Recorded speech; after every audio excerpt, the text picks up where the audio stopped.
m'avez manqué. Bonjour à toutes et à tous et bienvenue pour la nouvelle vidéo du lundi soir. Je suis désolée de ne pas avoir eu de temps pour vous faire d'autres vidéos précédemment. J'ai eu beaucoup de travail, tant mieux ceci dit. Voilà, donc on va se rattraper sur la vidéo d'aujourd'hui où on va traiter le sujet des figurines de diorama, donc à l'échelle 1/50e, qui va vous permettre du coup de pouvoir peindre avec un petit peu plus de qualité des personnages, par exemple de chantier, de civil, des choses comme ça, puisque ce sont des personnages qu'on me demande assez souvent en commission de peinture, donc je ne fais pas, comme vous le savez, que du Warhammer, mais quelques petites techniques peuvent être similaires en tout cas pour avoir un rendu plutôt sympa sur des figurines au 1/50e. Merci également de votre soutien et tout de suite n'hésitez pas à vous abonner si vous le souhaitez à la chaîne en mettant l'abonnement, la petite cloche, comme ça vous savez ce que je sors en vidéo. Merci également de votre soutien sur Facebook, sur Instagram, la communauté commence un petit peu à grossir. Merci en tout cas pour ça et tout de suite on part sur l'établi. Donc là du coup on est sur le site donc allemand 3D Rifter Miniature, donc qui propose différentes échelles de figurines pour du diorama. Ils ont énormément de choix. Donc là par exemple moi j'ai eu des figurines civiles, donc là voilà on voit un petit peu les modèles qu'ils proposent. C'est de l'impression 3D, hein. Leurs impressions sont vraiment super propres, impeccables, donc voilà c'est ce qu'on va peindre un petit peu aujourd'hui. Je vais me baser sur les couleurs proposées. Vas-y, deux figurines du coup pour l'exemple de la vidéo, donc on peut voir, hein, donc ce sont deux personnages masculins, voilà donc là l'impression est vraiment très cool. On va partir du coup sur une sous-couche donc zénithale. Pour cela du coup je vais utiliser les peintures Le Petit Matos. J'avais fait une vidéo précédemment voilà, où je n'avais pas eu les bonnes informations, en tout cas moi quand je les ai testées. Je les ai rencontrés ce week-end au salon de Vendin qui sont très sympas et du coup je me suis procuré les sous-couches acryliques, donc Le Petit Matos. Donc on va commencer avec du noir, ensuite on va venir éclaircir avec un gris moyen toujours en sous-couche. Et ensuite, on terminera le zénithal avec la peinture blanche sous couche acrylique du Petit Matos. C'est parti!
Voilà, donc du coup j'ai terminé toutes mes sous-couches sur mes personnages, donc du coup il y en a 8 hein, à faire. D'ailleurs, bon voilà, on peut quand même constater que les gravures des figurines sont vraiment très jolies.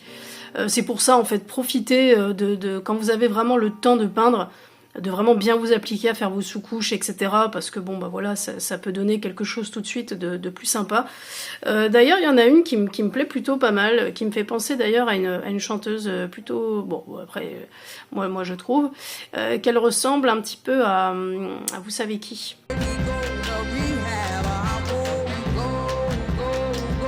Voilà, donc en fait j'ai passé donc ma peinture en fait donc Le Petit Matos chair bronzée donc à l'aérographe pour gagner du temps, et j'ai également passé le Green Stuff Peccatum Flèche à l'aérographe pour vraiment avoir un rendu ultra homogène sur les modèles. Alors là ce qu'on va faire, on va donc tout simplement rééclaircir. Donc si je reprends mes modèles que je vous avais pris dès le départ, j'ai fait tout le monde hein, de toute façon, voilà. Là on peut faire soit un éclaircissement au pinceau pour avoir quelque chose de très concentré et de ultra contrasté. On peut également venir tout simplement à l'aérographe, venir faire quelques retouches par-ci par-là sur les peaux. De méthode, mais du coup avant de pouvoir passer à l'éclaircissement des peaux, je vais faire les yeux. Je vous avais déjà expliqué pourquoi. Simplement quand on fait les yeux sur les visages avant d'éclaircir la peau, on peut du coup rattraper les erreurs. Donc là tout simplement on va prendre du blanc. Bon là je vais pas prendre du blanc le petit matos parce qu'il est très liquide pour faire ça. Je vais tout simplement prendre du Citadel Corax White pour dessiner les yeux de tous les personnages. C'est parti.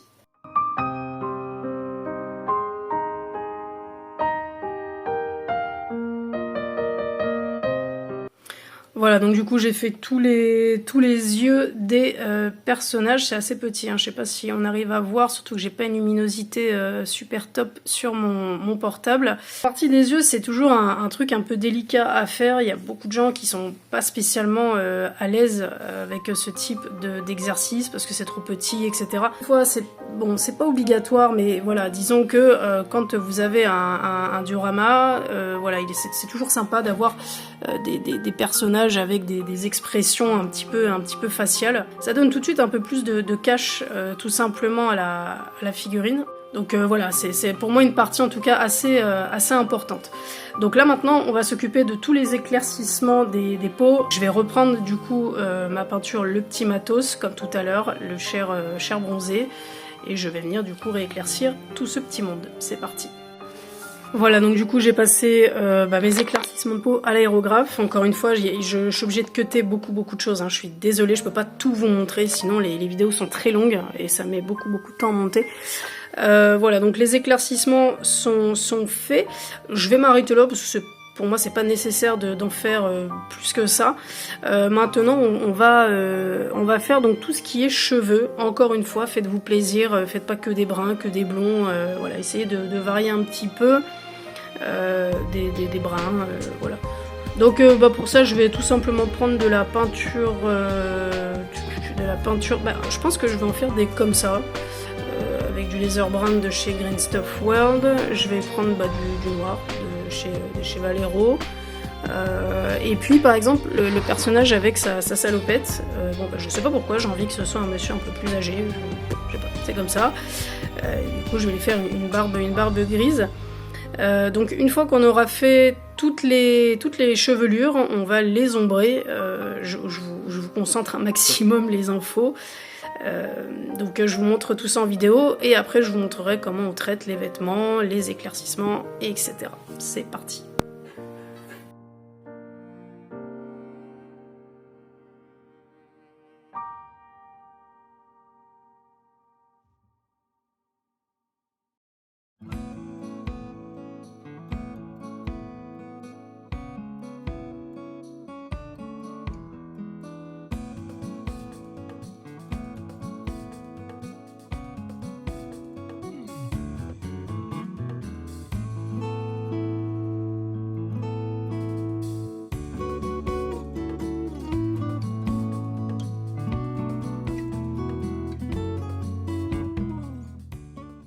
Là en fait du coup on va passer maintenant à la partie donc des vêtements. Donc là encore une fois l'idée c'est de vraiment essayer de jouer sur quelques teintes, de faire quelques sélections. Enfin après moi je vous dis ça, mais alors je fais souvent le contraire, c'est-à-dire que je prends des dépôts et je regarde un petit peu ce qui me plaît. Bon en tout cas si vous voulez gagner du temps, choisissez quelques couleurs, je sais pas moi, du rouge, du vert, du bleu, que vous allez appliquer sur différentes figurines. Donc moi par exemple pour ce perso là je vais partir tout simplement sur un t-shirt gris, un jean et puis la casquette je vais la peut-être faire en bleu, ça fera un rappel sur le jean. Après amusez-vous aussi à faire par exemple si vous pouvez bien sûr des petits logos Nike, des petites choses comme ça parce que ça vraiment ça va agrémenter un peu le personnage. Voilà, après c'est encore une fois facultatif. Donc là du coup je passe à la peinture des vêtements et je vais vous montrer sur celle-ci comment je procède pour les éclaircissements des personnages. C'est parti. Donc pour le pantalon je vais choisir un sombre grès de Game Color, donc ce sera la même teinte pour le pantalon et la casquette.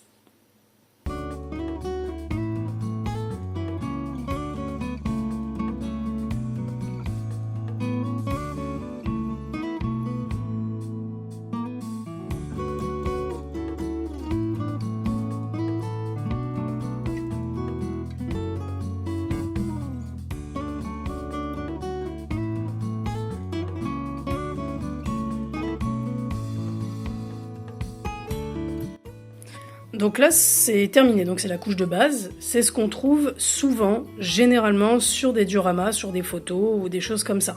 C'est pas une critique, voilà, chacun fait avec le niveau de peinture qu'il a.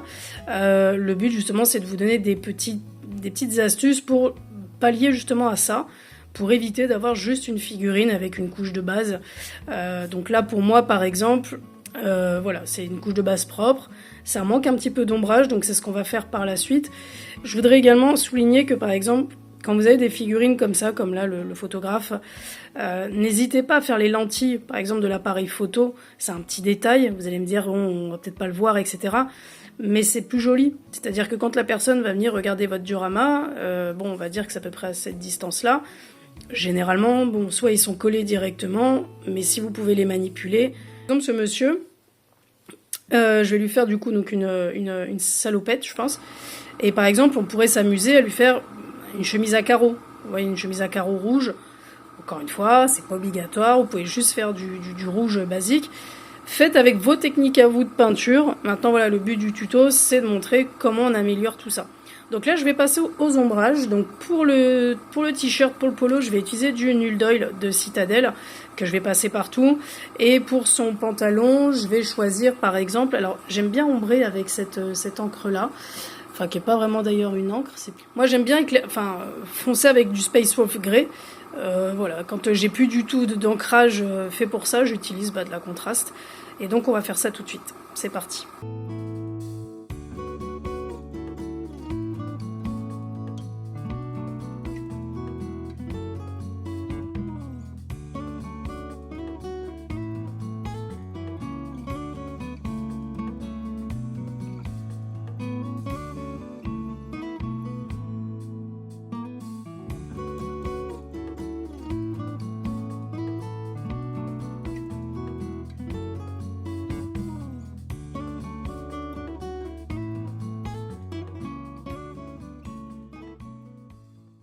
Voilà donc ce que ça donne après l'ancrage, donc c'est très sombre, hein, on est d'accord, on voit les traits, etc. Après on va venir juste rééclaircir tout simplement à l'aérographe avec nos couleurs qu'on a utilisées, donc avec le gris, avec le bleu, celui-là hein, du coup.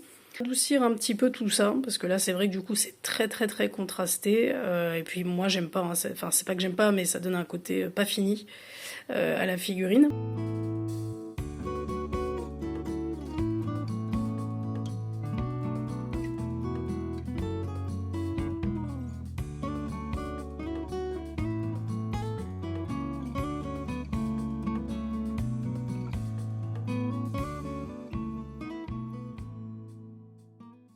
On a fait j'ai fait du coup un petit logo sur le t-shirt. Là j'ai fait un logo de casquette, je vais reprendre un petit peu de mon rouge ici pour venir faire une pointe éventuellement ou quelque chose d'autre. Et là je suis tout simplement avec un petit peu de bleu et un petit peu de blanc que j'ai remélangé. Je vais simplement voilà, faire des petits linings un petit peu par-ci par-là. De manière à donner un petit côté un peu plus réel au pantalon.